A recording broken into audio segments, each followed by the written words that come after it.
এক পোলা এক মায়ের খুব ভালোবাসে, দুনিয়ায় আর কিছু চায় না মায়া ছাড়া। আচ্ছা। কিন্তু মায়া পোলাটারে পছন্দ করে না। ওহো। অনেক চেষ্টার পর মায়া সে পোলাটারে কইল যে ঠিক আছে, হ্যাঁ। আমি তোমারে ভালোবাসতে পারি, হ্যাঁ। আমার একটা জিনিস এনে দিতে হবে। কি রে? পোলাটা তখন কইল যে তোমারে পাওয়ার লিগা আমি দুনিয়ার যে কোনো জায়গা থেকে যে কোনো জিনিস এনে দিতে পারি। হ্যাঁ হ্যাঁ। মায়েরা তখন কইল তুমি তোমার মায়ের কইলজাটা আমার এনে দাও। কি ক- কি ক- কি কি- কি- মনে হয় না? কি গল্প শোনালি দিদু?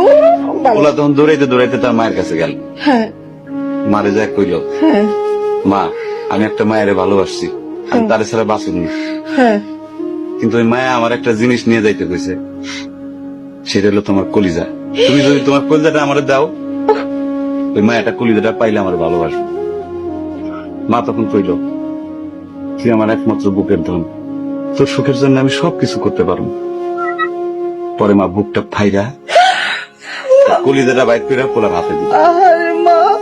পোলাটা কলিজাটা হাতে পাইয়া যে কি খুশি, মা দৌড়াইতেছে দৌড়াইতেছে দৌড়াইতেছে, দৌড়াইতে দৌড়াইতে হঠাৎ রাস্তার মধ্যে উষ্টা খাইয়া পড়ে গেছে। হাতের কলিজাটা হাতের থেকে ছুইটা রাস্তার মধ্যে পড়ছে। তখন মায়ের কলিজাটা কইতাছে ব্যথা পাইছো বাজান?